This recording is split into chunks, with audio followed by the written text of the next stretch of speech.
तक हुई इस घटना से पूरे इलाके में हड़कंप मच गया है। हालांकि एल्विश उस वक्त घर पर मौजूद नहीं थे।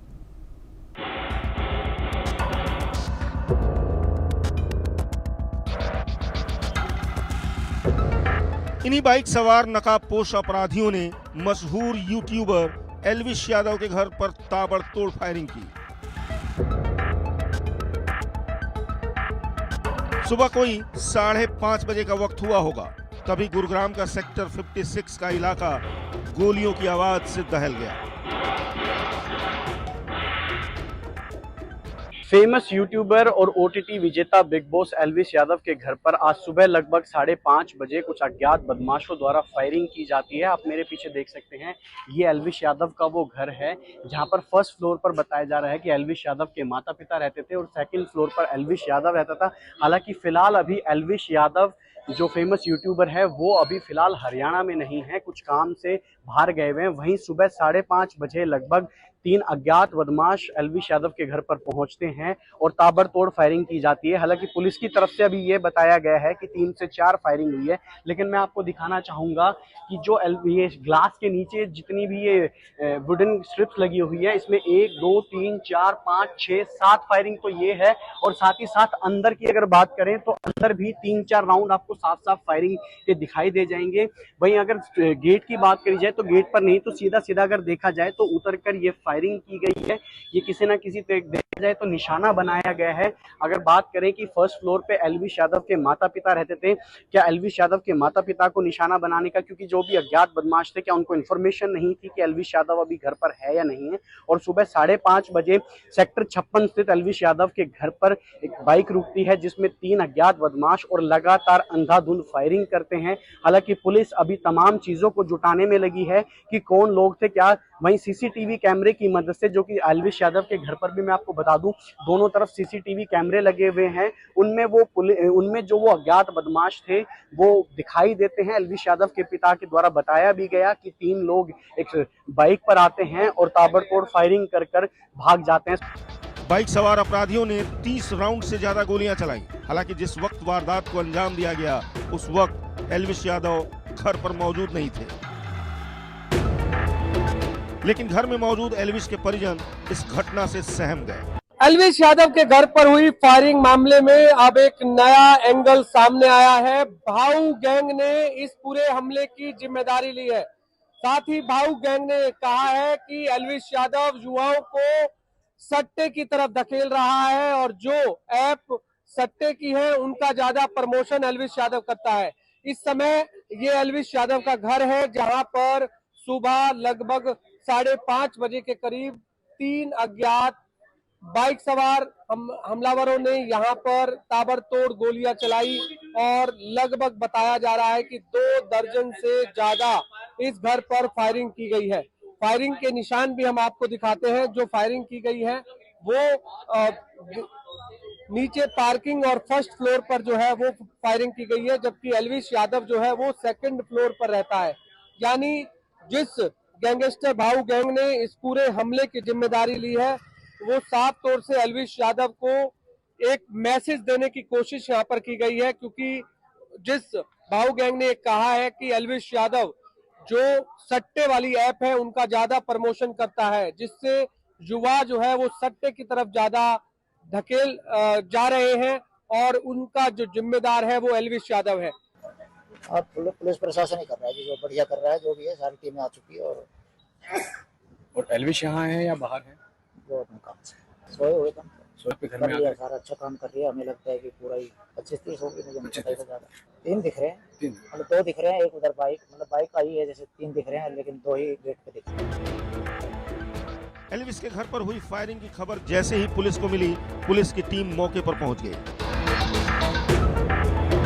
उधर इस वारदात को अंजाम देने की जिम्मेदारी भाऊ गैंग ने ली। सोशल मीडिया पर पोस्ट के जरिए गैंगस्टर नीरज फरीदपुर और भाऊ रितौलिया ने ये जिम्मेदारी ली।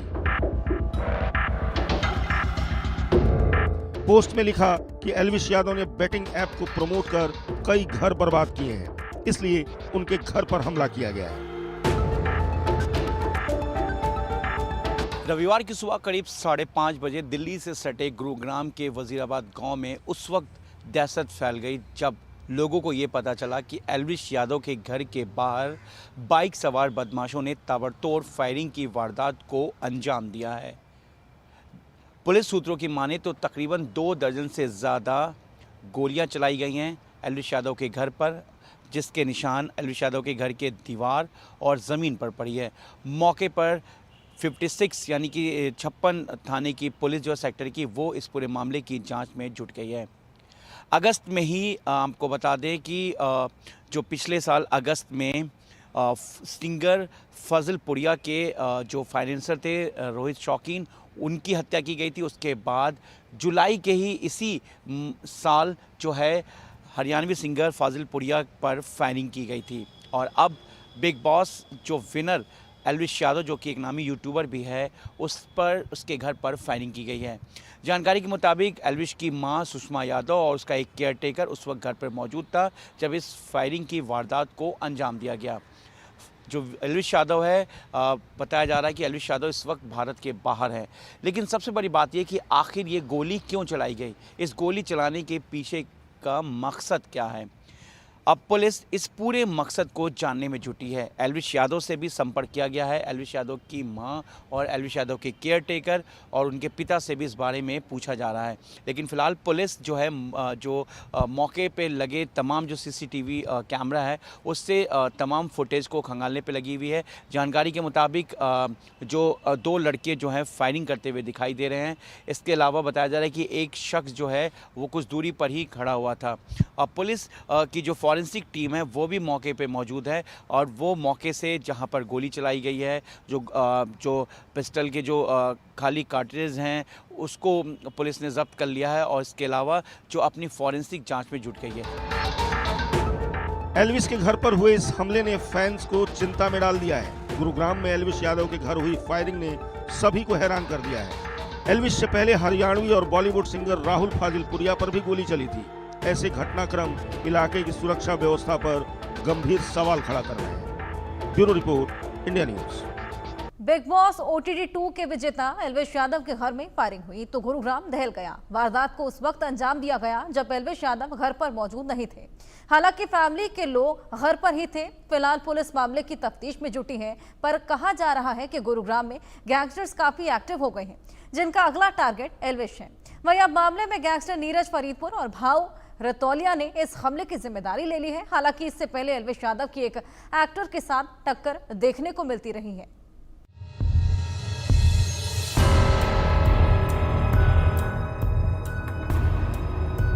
सुबह सुबह करीब 5:30 बजे जब गुरुग्राम के सेक्टर 56 में एल्विश यादव के घर पर गोलियां चली तो इलाके में सनसनी फैल गई। एक नहीं, 2 नहीं, 20 से 26 राउंड गोलियां चली। बाइक सवार 3 नकाबपोश अपराधियों ने ताबड़तोड़ फायरिंग की, जिससे पूरा इलाका दहल गया। इसके कुछ घंटे बाद सोशल मीडिया पर 2 गैंगस्टर ने इस हमले की जिम्मेदारी ली।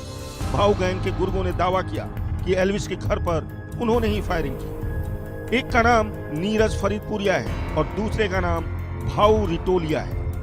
इन दोनों गैंगस्टर के खिलाफ कई मामले दर्ज हैं। नीरज और भाऊ पर पंजाब और हरियाणा में भी कई मामले दर्ज हैं। वहीं विदेश में बैठे इन दोनों ने हमले की जानकारी लेते हुए कहा है कि यह हमला इसलिए किया गया है क्योंकि एल्विश ने सट्टेबाजी ऐप का प्रमोशन करके कई लोगों के घर बर्बाद कर दिए हैं। साथ ही दोनों ने आगे कहा कि बाकी के यूट्यूबर्स जो भी ऐसी ऐप्स को प्रमोट करते हैं उनके लिए भी ये वार्निंग है, उन पर भी ऐसे हमले हो सकते हैं। यानी विदेश में बैठे ये गैंगस्टर हरियाणा और पंजाब के यूट्यूबर्स को धमकी दे रहे हैं और इनकी धमकी को हल्के में लेने का गुमान कोई नहीं कर सकता, क्योंकि आज की वारदात से इन गैंगस्टर्स ने यही संदेश दिया है।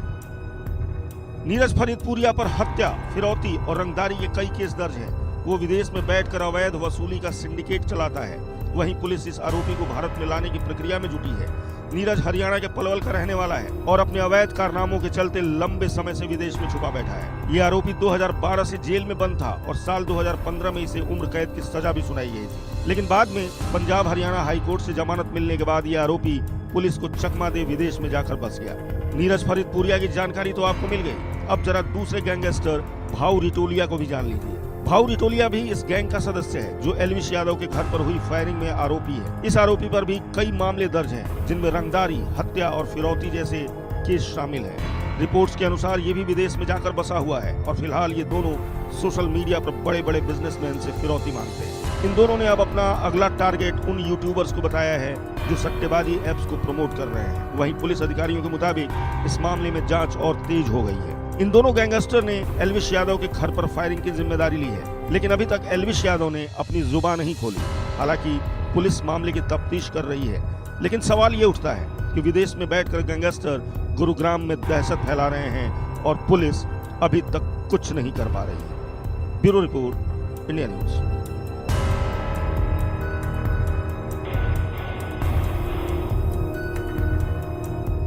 Famous YouTuber Elvish Yadav tension में है। सुबह सुबह उनके गुरुग्राम वाले घर पर फायरिंग हुई है। एक दो नहीं, पूरे 10 से 12 राउंड फायरिंग की गई। किसी को समझ नहीं आ रहा कि आखिर एल्विश यादव के घर गोलीबारी किसने की। अब सवाल है कि आखिर एल्विश यादव का दुश्मन कौन है? कौन है जो इस फायरिंग के पीछे है? क्या एल्विश यादव को एक शख्स से दोस्ती की कीमत चुकानी पड़ रही है? दरअसल एल्विश यादव से पहले उनके एक दोस्त के ऊपर भी फायरिंग हो चुकी है। नाम है रैपर राहुल फाजिलपुरिया। जुलाई महीने में ही रैपर और एल्विश यादव के दोस्त राहुल फाजिलपुरिया पर ताबड़तोड़ फायरिंग हुई थी। वो मामला भी गुरुग्राम का ही था। हालांकि राहुल फाजिलपुरिया उस वारदात में बाल बाल बच गए थे।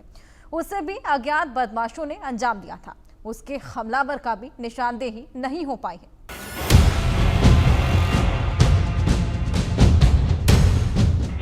सुबह सुबह चली गोलियों से गुरुग्राम दहल उठा।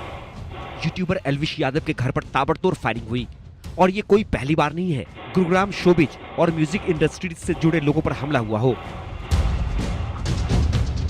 गुरुग्राम हाल ही में लगातार हमलों की वजह से चर्चा में है। निशाने पर हैं शोबिज और म्यूजिक इंडस्ट्री से जुड़े बड़े नाम। हाल की 3 बड़ी घटनाओं ने शहर में कानून व्यवस्था और सुरक्षा पर सवाल खड़े कर दिए हैं। जुलाई में हरियाणवी सिंगर राहुल फाजिलपुरिया पर फायरिंग हुई। अगस्त में फाजिलपुरिया के फाइनेंसर रोहित शौकीन की हत्या कर दी गई और अब big boss winner Elvish Yadav के घर पर फायरिंग की घटना। ताजा घटना से जहां एक और दहशत का माहौल है, वहीं इन घटनाओं के बाद गुरुग्राम में पुलिसिंग पर भी सवाल उठ रहे हैं। लोगों के बीच चर्चा तेज है कि जब नामी हस्तियां ही सुरक्षित नहीं है तो आम लोगों की सुरक्षा कैसे होगी। देश में अपराध दर में हरियाणा नंबर 1 बन गया है। ये केंद्र के गृह मंत्रालय के क्राइम ब्यूरो के आंकड़े बता रहे हैं। और हरियाणा सरकार द्वारा गठित की गई STF स्पेशल टास्क फोर्स बता रही है कि हरियाणा के अंदर 80 गैंग खुलेआम फिरौतियां मांगते घूम रहे हैं, कहीं विदेशों से, कहीं जेलों से। तो आज डर खुल गया है हरियाणा में। अपराधियों को पुलिस प्रशासन का डर खुल गया है। कहीं ना कहीं पुलिस प्रशासन ऐसा दिखाई दे रहा है कि मुख्यमंत्री जी की बात को गंभीरता से नहीं ले रहा पुलिस प्रशासन। सवाल सुरक्षा का है और सुरक्षा कैसी हो रही है वो इन CCTV फुटेज को देखकर समझ सकते हैं। कुछ इसी तरह से ही बॉलीवुड सिंगर राहुल फाजिलपुरिया पर फायरिंग हुई थी। 14 जुलाई 2025 की रात गुरुग्राम के सेक्टर 71 SPR में हरियाणवी सिंगर राहुल फाजिलपुरिया की कार पर 2 गोलियां चलाई गई। गनीमत रही कि वो सुरक्षित बच गए। गोली कार में नहीं लगी, वह पोल पर लगी और राहुल बाल बाल बच गए। इसके बाद राहुल ने बादशाहपुर पुलिस में FIR दर्ज की। CCTV फुटेज से आरोपियों की पहचान की गई। सोनीपत निवासी एक आरोपी गिरफ्तार हुआ जिसने गाड़ी किराए पर ली थी। पुलिस की पूछताछ में पता चला कि निशानेबाज घटना से पहले स्थान और रूट का रिकॉन्स करना चाहते थे। ये हाल है दिल्ली से सटे गुरुग्राम का, जिसे लेकर सवाल उठ रहे हैं। सियासत भी खूब हो रही है। देखिए, किसी व्यक्ति के बारे में मैं टिप्पणी इसलिए नहीं करना चाहूंगा कि सब बातें आप लोगों को एल्विश यादव की मालूम है, लेकिन गोलियां क्यों चली हैं इसमें हमारी पुलिस जो है, हरियाणा पुलिस पूरी उसकी छानबीन करेगी, जानकारी लेगी और अगर कोई दोषी होगा तो उसके खिलाफ कार्रवाई होगी। सरकार और सरकार के मंत्री नेता भले ही सफाई दे, लेकिन इससे तो इनकार नहीं किया जा सकता कि गुरुग्राम में शोबिज और म्यूजिक इंडस्ट्रीज के लोग निशाने पर हैं और पुलिस सिर्फ देख रही है। Bureau report, India news.